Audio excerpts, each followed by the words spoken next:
somebody sent me a photo of a CNN headline about what happened in Minneapolis. And this is the headline. I'm just going to read it. Outrage after ICE officer kills U.S. citizen in Minneapolis. Well, that's one way to put it, and that is the way that many people in the corporate media have put this attack over the last 24 hours. And I say attack very, very intentionally, because this was an attack on federal law enforcement. This was an attack on law and order. This was an attack on the American people. The way that the media, by and large, has reported this story has been an absolute disgrace, and it puts our law enforcement officers at risk every single day. What that headline leaves out is the fact that that very ICE officer nearly had his life ended, dragged by a car 6 months ago, 33 stitches in his leg. So you think maybe he's a little bit sensitive about somebody ramming him with an automobile? What that headline leaves out is that that woman was there to interfere with a legitimate law enforcement operation in the United States of America. What that headline leaves out is that that woman is part of a broader left-wing network to attack, to dox, to assault, and to make it impossible for our ICE officers to do their job. If the media wants to tell the truth, they ought to tell the truth that a group of left-wing radicals have been working tirelessly, sometimes using domestic terror techniques to try to make it impossible for the President of the United States to do what the American people elected him to do, which is enforce our immigration laws. The President stands with ICE. I stand with ICE. We stand with all of our law enforcement officers. And part of that is recognizing that you people in the media, not everybody in this room, but many people in this room have been lying about this attack. She was trying to ram this guy with her car. He shot back. He defended himself. He's already been seriously wounded in law enforcement operations before, and everybody who's been repeating the lie that this is some innocent woman who was out for a drive in Minneapolis when a law enforcement officer shot at her, you should be ashamed of yourselves.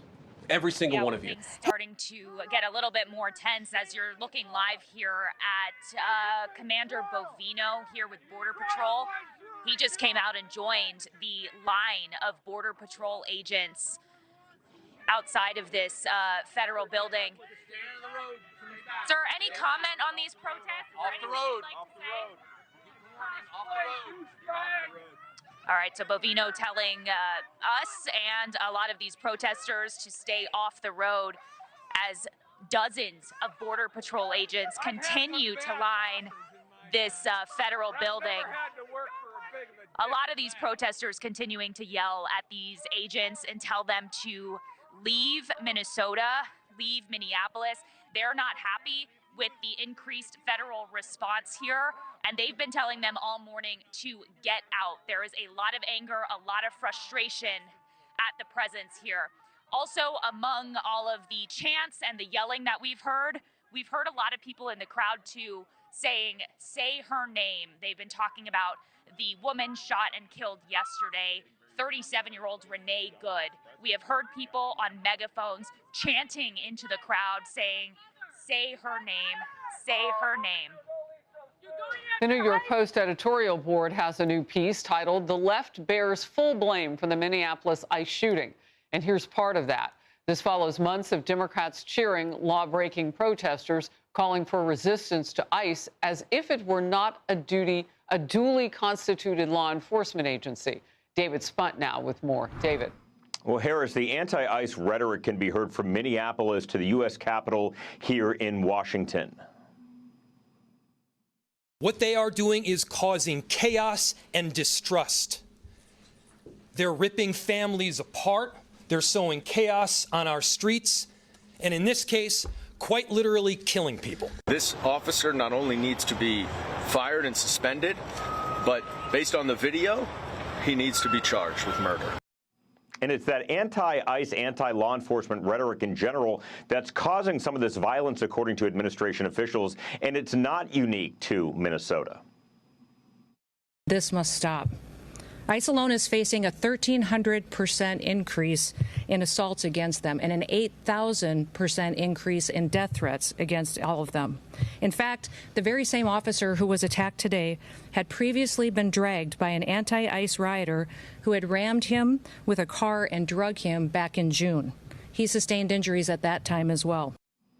ICE is seeing an increase in attacks using vehicles. We checked, according to the Department of Homeland Security, since January 20th of last year, 99 vehicles from January 20th to November 18th, 2025.